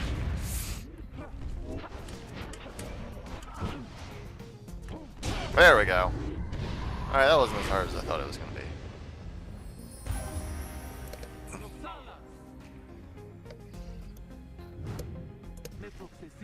Are you satisfied now, Wraith? I am never satisfied, demon. However, your performance was sufficient, and you passed my test. Thus, congratulations are in order. To you and to your lovely reader. Now, farewell. Alright. What did we win for that? I assume a talisman just for Jody.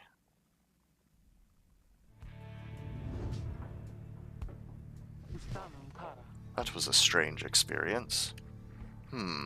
What do you have there, reader? Ah, Solium's Horn. Rank 5 legendary talisman. Janariel casts her aura farther and faster than usual. Like, that's good, because her aura is pretty slow. Alright, well that's pretty cool. And then I think Sandra also had some chatting we could do. Let me ask you something, lovely reader.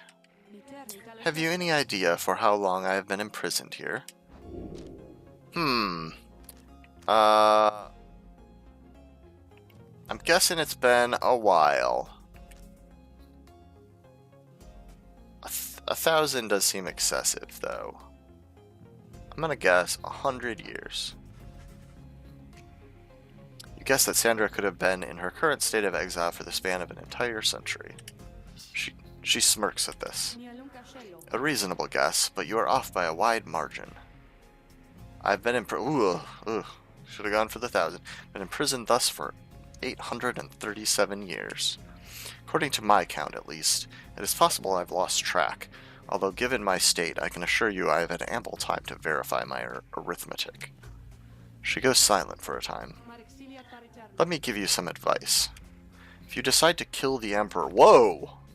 Oh, wait. This was something she tried to do. Make sure you achieve what you set out to do. I expected my own death, regardless of the outcome of my test. I thought she was like saying that, like, that's I should do that. It's like, why would I be doing that? I was not expecting this. Certainly not to be telling you about it 837 years later, or however long that it has been. Although, enough of that for now. Let us get back to business. Alright. It's been real, Sandra.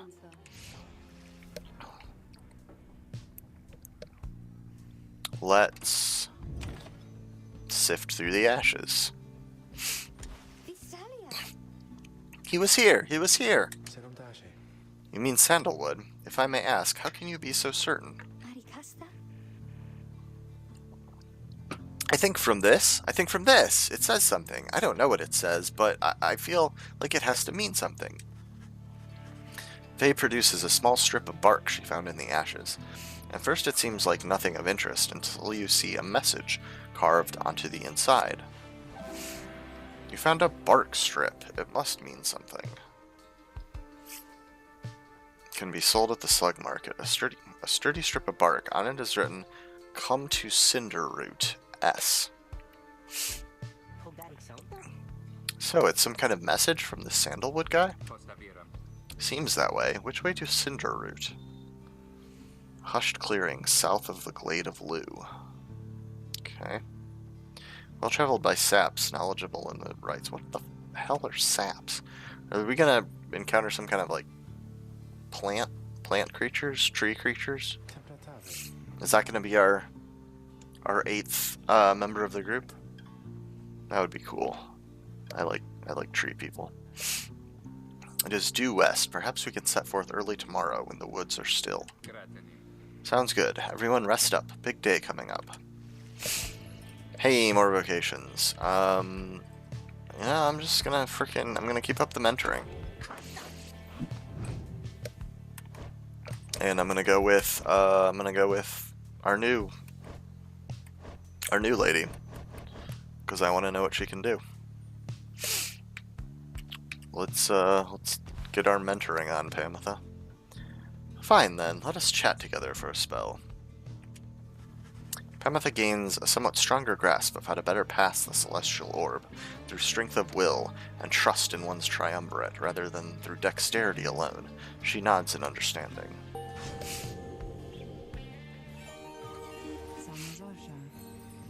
Well, Tamitha, soon I'll be catching up with you at this, whether or not you like it. Okay. So she can go down the path of the Wings of the Matriarch. Rites masteries enhancing a harp's swiftness and mobility. Or Ways of the High Wing. Rites masteries enhancing a harp's aggressive capabilities. Let's see, so Swift Flight. While flying, Pamitha moves faster than usual. Or Winged Fury. For 5 seconds after banishing an adversary, Pamitha moves 30% faster than usual. Okay. Let me take a quick look at what we get further down the line. Use her dash in rapid succession for less stamina. After saluting, she instantly switches places with her nearest ally. Greater celerity. Pamitha permanently gains +8 quickness, making her move much faster. And on this one, while casting her aura, she can trigger an aura burst that banishes nearby adversaries. Press B again after casting the aura burst. Or Relentless Pursuit. If banished while Winged Fury's effect is active, she returns twice as quickly as usual. Is Winged Fury the first one? Yeah. Okay. Her natural superiority permanently gains +4 to quickness, presence, and hope, making her better all around. I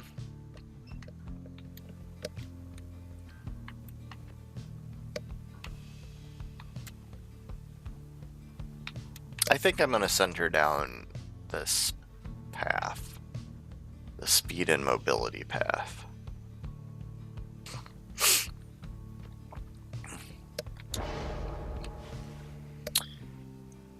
You know that we all can feel your guidance when we have the orb, don't you, reader darling?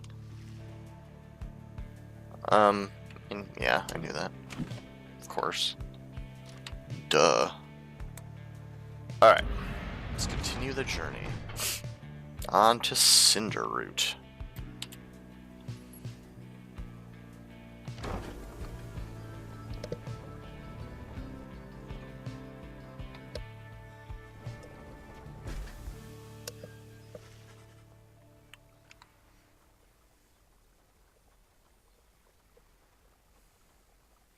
You arrive in the outskirts of Cinderroot, but once again, the informant Sandalwood is nowhere to be found. You sense the hopes of your companions waning as your search through the area yields nothing. Then something startles the little imp Tizoe. Tizoe seems to be crying out in surprise. He has spotted something or someone. A tall figure strides forward from the trees, making a sound like laughter. The imp charges toward him and leaps right into the figure's arms. They embrace. Hail, Tizoe, but you look famished. Here. The tall sap produces something that the imp swallows immediately and with great pleasure. Okay, so they are tree creatures. Known for their ingenuity, cleverness, and ambition. Is this Sandalwood, then? Is he a tree critter? I mean, I guess that makes sense with his name, right? The lone minstrel nods his head in affirmation. Everyone, I wish to introduce you to my client, Volfred Sandalwood. Okay. He is the leader of the Nightwings. I thought that was me. It has been too long, Volfred, sir. Too long indeed, Tariq. I trust your new companions bring some color to your days. They do, sir. I think that you shall find them worthy of the Nightwings. The sap looks upon the lot of you. You cannot sense his thoughts. We shall see. Then he turns to you. You must be the reader. I'm certain that we all appreciate your efforts here, my kin, though we shall manage on our own from here on out. I'm his kin? And you're kicking me out? What's going on? You're welcome to continue on with us, of course, though you are free to go. I trust you have been adequately compensated for your time. Thanks as well for looking after all my books. Yeah, I knew it. I knew he had to be the previous reader. You consider what to say to all of this. I mean, like, what?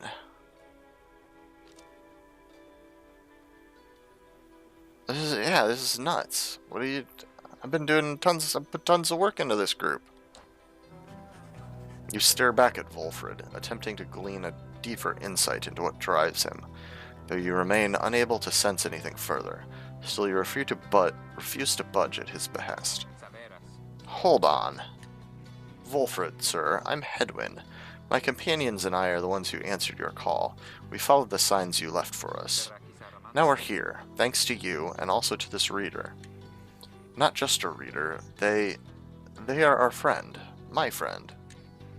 They're not disposable. We made them a promise, and our freedoms are now intertwined. Volfred smirks at this. Freedom's not something to be traded or exchanged, my boy. I'd hoped that you'd have come to grasp this much by now. He breathes a sigh. It seems we've started off on the wrong foot. It's not my wish to sour the occasion, for there's much to do. You have a right you need to get to, do you not? I'll come along, though shall not interfere, for it seems you have a kinship with this reader of yours. Now then, Tariq? I, Volfred, sir? Come, let's have a chat. Of course, sir. Volfred strides toward the black wagon, which must have belonged to him. You sense many conflicting emotions among your companions. Volfred Sandalwood joined you. He knows much of the rites.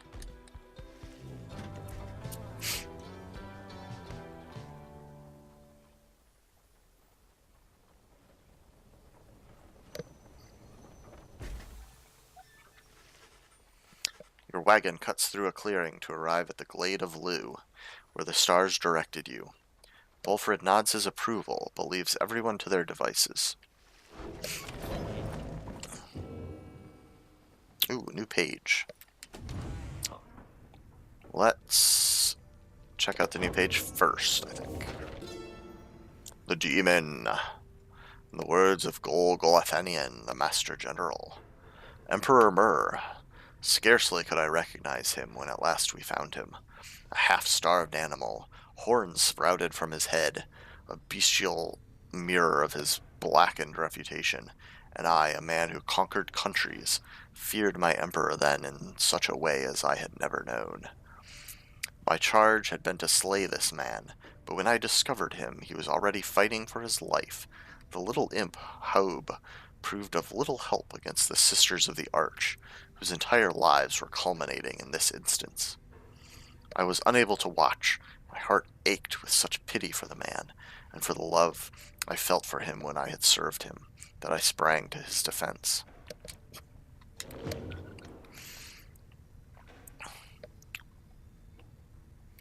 And I guess let's see what the new man has to say for himself. He needs more water.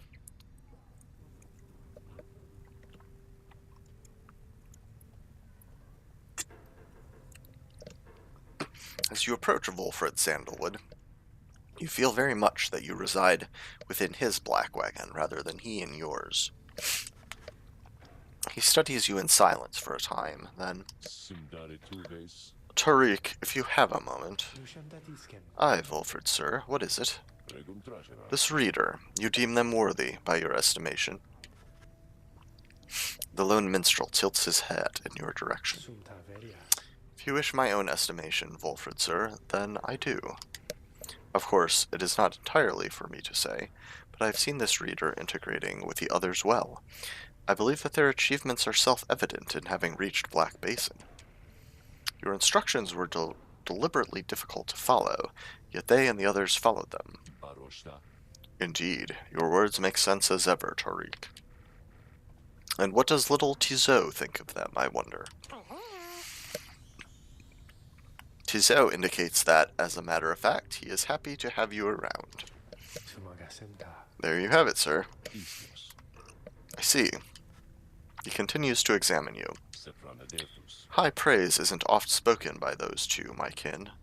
Nonetheless, I shall be watching you. Why is he calling me his kin? Is that because I'm, like, a sap and didn't know it? Or is it because I'm a reader and he is a reader? Or what? I don't know. It's interesting, though. Now, pardon us. Tariq and I have matters to discuss. They leave without another word, although you think you notice the lone minstrel look your way over his shoulder. You can check out the slug market.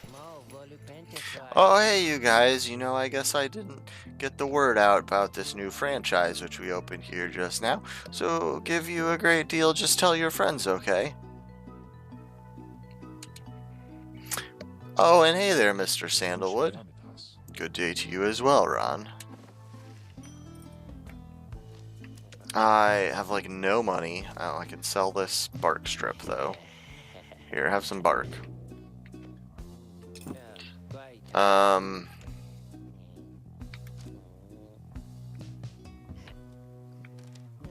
And let's see, right light. Once per right, if the bear's pyre is extinguished, it is instead restored by 5. Oof. Well, hopefully we'll never let anything get that far. Man. And I think everything else I know about. I mean, really, I would just like to pick up the Stardust. At least one of them. I'm considering whether I might want to sell one of the other items I have. Let's see, somehow I'm pretty sure I can. Yeah, here we go. Let's unequip everybody so I can see exactly what we have going on. I mean, I'm not gonna sell these frickin' legendary talismans, like that would be nuts. So in fact, why don't I just equip them on the only people that can use them. And unequip everything else. Okay. And then how do I... There we go. Okay. So, I'm not going to sell the freaking lunar glass. I saved up for ages for that. Tailwind crest is very nice. And this is useful for getting some money out of things. I would potentially be interested in selling either of these. Like, they're okay, but I don't feel like they're amazing. So yeah, I'm gonna go ahead and sell these.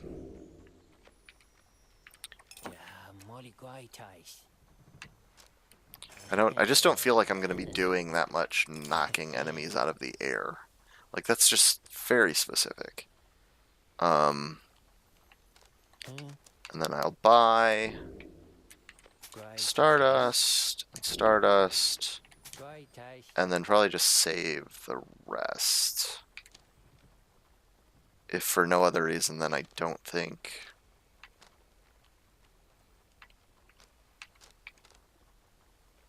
Yeah, I don't think anything else is worth the cost. Like, I don't really want anything else that's cheap enough for me to get. I'd be interested in that Sunken Shadow if we ever had that much money again.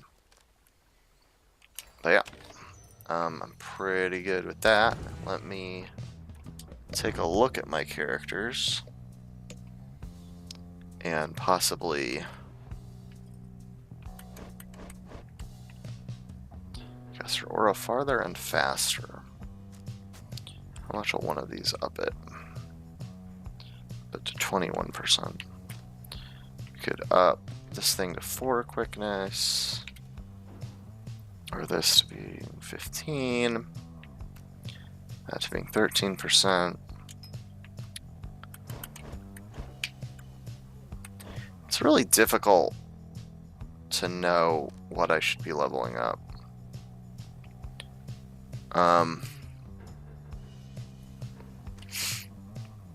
I think I'm gonna throw this on Tailwind Crest though.